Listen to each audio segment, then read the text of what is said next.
જય સ્વામિનારાયણ. આજના દર્શન.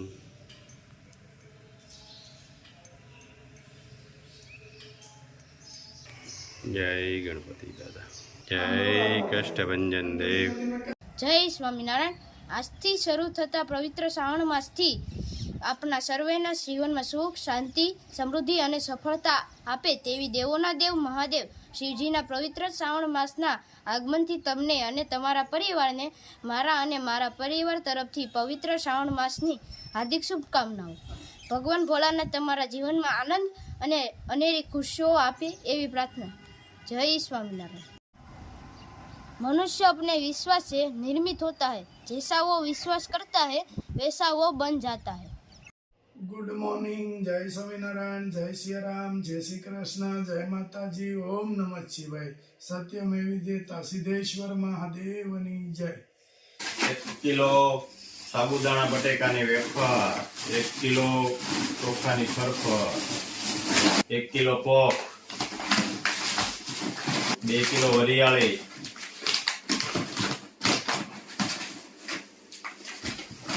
1 કિલો સરગવાનો પાવડર,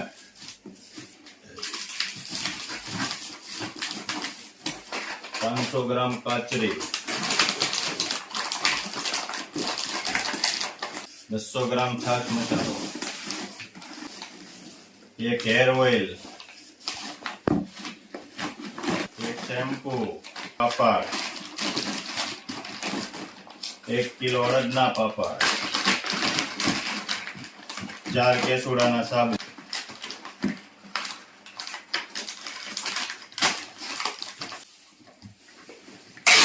મસ્ત કોઠિંબા આવા મળ્યા છે કે જે આપણે કોઠિંબાની કાજરી કહીએ ને એ કોઠિંબા છે. અને હવે કોઠિંબા થવા મળ્યા છે ધીરે ધીરે ધીરે ધીરે. અને હવે કે તડકો નીકળે ત્યાં સુધી આને આઈને દેવા પડે. તડકો નીકળે ને પછી એને આપણે કાપી અને કાચરીની પ્રોસેસ ચાલુ કરવી પડે. કારણ કે તડકો હોય, તાપ હોય તો જ એ સુકાય જલ્દી. એટલે આ જો આ કોઠિંબાનો વેલો છે. અને ઘણા લોકો પૂછતા હતા કે કોઠિંબુ એટલે શું એમ. તો આ કોઠિંબુ કહેવાય. અને વચ્ચેથી કાપ મેં કે એટલે 2 ભાગ કરે એટલે કાચરી. એ આ કોઠિંબાની કાચરી. અને આ કડવું હોય આ ફળ. એટલે એને છાશ મીઠું કરી અને કોઠિંબાની કાચરી બને. શાકભાજી તુરિયા મળ્યા છે થવા હમણાં 10 કે 10 દિવસની અંદર ઘરનું શાકભાજી કે જે ઓર્ગેનિક એ થઈ જાય ચાલુ કે ઘરનું શાકભાજી. તુરિયાના વેલા છે જોઈ લ્યો મસ્ત મસ્ત. આમ પાંદ તો જો આ તુરિયાનું જોરદાર. અને અમારા ઘનશ્યામભાઈ મહેનત કર્યા કરે, આ બધું વાવ્યા કરે. હા. અને ધીમો ધીમો વરસાદ ચાલુ થયો છે હવે. હા, ગવાર વાવ્યો છે. હવે ગુવારને આવવાની તૈયારી છે. અહીંયા જો અહીંયા આવવા મળ્યો છે. થોડી ચાલુ થયો છે. અને ગુવાર અને મોટા મોટા છોડવા થઈ ગયા છે. એટલે હવે 4 મહિના સુધી બકાલું લેવાની કઈ ઉપાધિ નથી. 4 મહિના બકાલું લેવું પડે. કાગળ છે.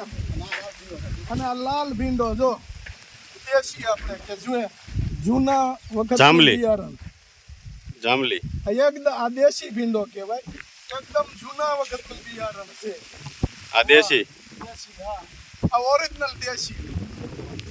અત્યારે જે હાઇબ્રિડ આવડી સિંગુ થાય છે ને એ નહીં. આ ઓરિજિનલ દેશી ભીંડો. અને અહીંયા ઘનશ્યામભાઈ સીપડા છે, સીપડાના વેલા નાખ્યા છે. ડીટિયા આવી ગયા છે. એટલે આમાં ફૂલ મળ્યા છે ઉગડવા. અરે ડીટિયા થઈ ગયા કમ્પ્લીટ. હા, સરસ લ્યો. પાણી પીએ એટલે સીપડાય 15 દીમાં કમ્પ્લીટ.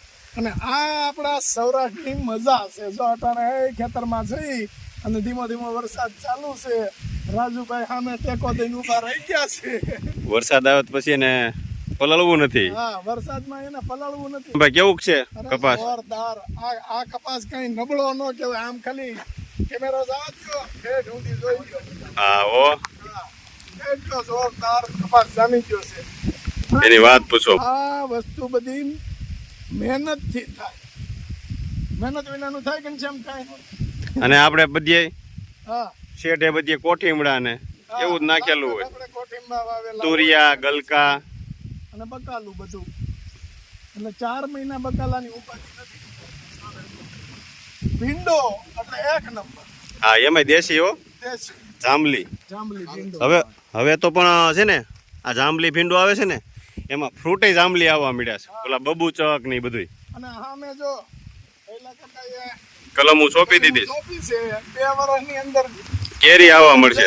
કેરી મળશે. આવું પછી ઘનશ્યામભાઈ આપણે નાખી દેજો કેરી. પછી તો કલમું નાખવાની કોઈ નહીં. જો ઘનશ્યામભાઈએ ડાળી કાપી, ઝીંડવા તો ઈ આટલા ઝીંડવા હતા છતાંય ડાળ કાપવી પડી. શું કામ? કે આ રોગ છે મિલીબાગ, અને મિલીબાગ કહેવાય. આ છોડવાને આટલાને ડાળી કાપી લે ને એટલે આગળ વધે નહીં. એટલે આગળ ન વધે ને આખો છોડવો ફેલ કરે. વાહ, આજ બાકી વરસાદી માહોલ અને મને રાજુ ના બાંધો. કેવો લપાઈને બેસી ગયો છે. પલ્લે નહીં ને પલ્લે નહીં ને. રાજુભાઈ. આપણે હવે એવો અહીંયા વિયો ખેડૂતના દીકરાને તો મેહુલા વર્યા ભલા. આ બીજું બિયારણ ભીંડાનું જે લીલી સિંગુ થાય છે. હા, પણ કેટલું કૂણું છે. એકદમ જો આમાં સિંગુ ઉતરવા મળી છે. ઘનશ્યામભાઈ ઈ આજે ભીંડાનું કરી નાખજો. ભરેલો ભીંડો હા, ભરેલો ભીંડો કરવાનો છે. આજે ભરેલો ભીંડો. બહુ મસ્ત સિંગુ છે બધી, કુણી એકદમ. એની વાત પૂછોમાં કા ઘનશ્યામભાઈ? જોરદાર. ગમે એવડી સિંગ હોય પણ જો. કુણી ને કુણી. અરે આમ જો ઘનશ્યામભાઈ આ સિંગ તો જો.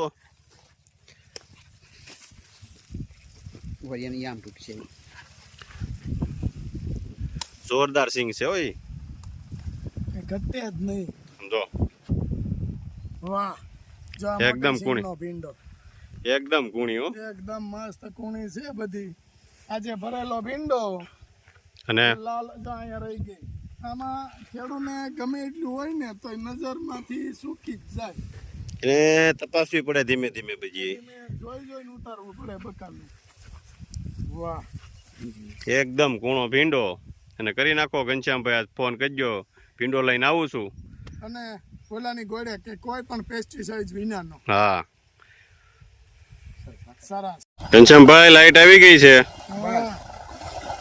પાણી ચાલુ થઈ ગયું છે પાવાનું. આને કપાસને વરસાદનું જે કીધું હોય ને પછી એની પાછળ એક પાન કાઢવું પડે, પાર્લર ઉતારવું પડે.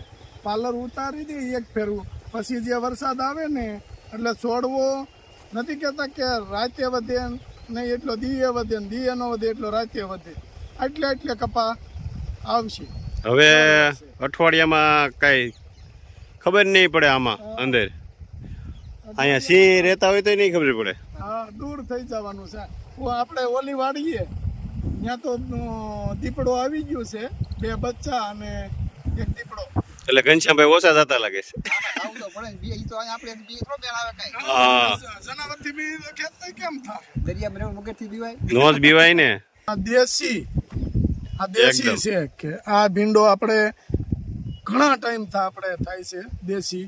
અને આ વિલાયતી, આનો કલર જાંબલી હોય, આ એકદમ લીલો થાય. એટલે સિટીમાં જાજે ભાઈ આ જ ભીંડો મળે. હવે તો જાંબલી મળવા મળ્યો છે. હા, હવે તો કદાચ દેશી તરફ પાછું બધા વળ્યા છે એટલે થોડો વાવે છે. બાકી આની જેવો સ્વાદ કે આની જેવી જે મીઠાશ આવે એ આમાં ન હોય. પણ અત્યારે તો હું કે બકાલાની જ ખેતી કરતા હોય એને તો વજન થવો જોઈએ. અને આની સિંગ થોડીક નાની થાય એટલે વજન ઓછો થાય ને. અને હા, હાઇબ્રિડ છે. હાઇબ્રિડ છે અને આ ઓરિજિનલ દેશી છે. આજે ઘનશ્યામભાઈ કહ્યું ના કહે છે કે તમે લઈ જાઓ પણ નહીં. આ જે પહેલવાજનું શાક ઉતર્યું હોય એ ઘનશ્યામભાઈને ઘેરે બનાવવાનું અને ભગવાનને ધરવાનું, પછી આગળ આપણે ખાવાનું. વ્રતને કેમ હાલે છે સુરતમાં? બસ ઈ તો મજા કરે બહુ હો ભાઈ. છોકરાઓને બહાર મેકી થઈ થોડુંક કાઠું તો આપને લાગે આમ અંદરથી. આપણે ટીણાને મેકી આવ્યા તો એમ થતું હતું કે કેમ રે હે છોકરો, શું કરશે. ઘનશ્યામભાઈ નો ભાણો છે ને ટીણો. અને વ્રજ શેરીમાં સુનકાર થઈ જાય. વ્રજ હોય તો હું જાગતું પડ રે. અને એમાં એને તો ભેહું હારે તો બહુ મજા આવે. એ હું એટલે જમાવટ કરી હતી. એક ફેર વ્રજને અમે ફોન કર્યો, વિડીયો કોલ, ભેં વિયાણીને. મેં કીધું આમ જો ભેંનું નાનું બચ્ચું જો કેવું છે એમ. એ કે હા મસ્ત છે. મેં કીધું આને અમે રોજ ફરવા લઈ જઈએ છીએ ગાડીમાં બેહારીને. વ્રજનું મન ગયું. એ કે મારે આવું છે એમ કીધું. મેં કીધું આને લઈ ગયા તા. મેં કીધું ઓલા સાવરકુંડલા ભાજી ખાવા. એ કે હસીને. મેં કીધું તઈ કે ભાજી ખાવા લઈ ગયા તા ને. તો મેં કીધું 1 ટકાનું ભાજી ખાઈ ગયો પાડો. એ કે હે પપ્પા. એ કે વ્રજનું મન ગયું કે મારે આવું છો ઈ કે સલાડા. તો આવું જ હોય. ઢીલા પાછો મળ્યો ને થવા. મેં કીધું હવે ફોન બંધ કરી દે. હવે દિવાળી આવજો એમ કે. સિવાય નહીં હો. અને ઈ હોત ને તો ઈ લઈને આટા જ મારતો હોત શેરીમાં. બહાર કાઢ્યા વિના નો રે. એટલે હાલો ઘનશ્યામભાઈ, બસ હો. જય સ્વામિનારાયણ. જય સ્વામિનારાયણ. શક્કરિયાને બાફીને તૈયાર કરી દીધા છે. હવે આપણે એનો શીરો બનાવીશું. અને બા અહીંયા છાલ ઉખેડે છે. પછી આપણે સૂકી ભાજી બનાવવાની છે ને. સૂકી ભાજી, ખીર. ખીર તો અને પેલા સાબુદાણા ગાંઠિયો હોતા હોઈશું હો. હા, મમ્મી જય સ્વામિનારાયણ. જય સ્વામિનારાયણ. શીરો બનાવ્યો છે. ભાવે છે ને તને? હા.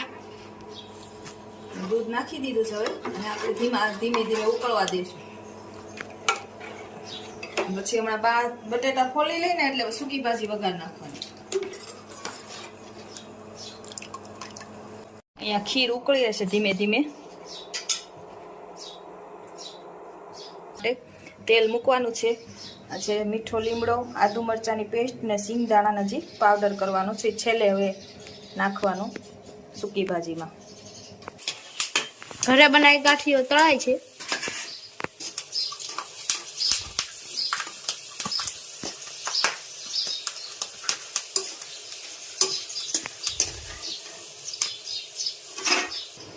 સૂકી ભાજીનો વઘાર થઈ રહ્યો છે.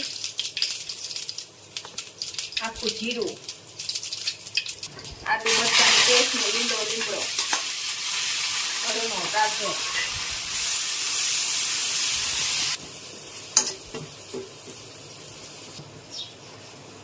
બટાકા નાખાશે. બટેટાની સૂકી ભાજી કોણ વધારે ખાય? પપ્પા. 2 ટાઈમ જો 2 ટાઈમ ખાય. સ્વાદ અનુસાર સિંધવ નિમક. સ્વાદ અનુસાર લીંબુ. સિંગનો ભૂકો એક કરી દીધો છે સૂકી ભાજીમાં. હવે આપણે એને મિક્સ કરી દઈશું. જો આપણી સૂકી ભાજી રેડી થઈ ગઈ છે. ઉપરથી ધાણા પણ નાખી દીધા છે.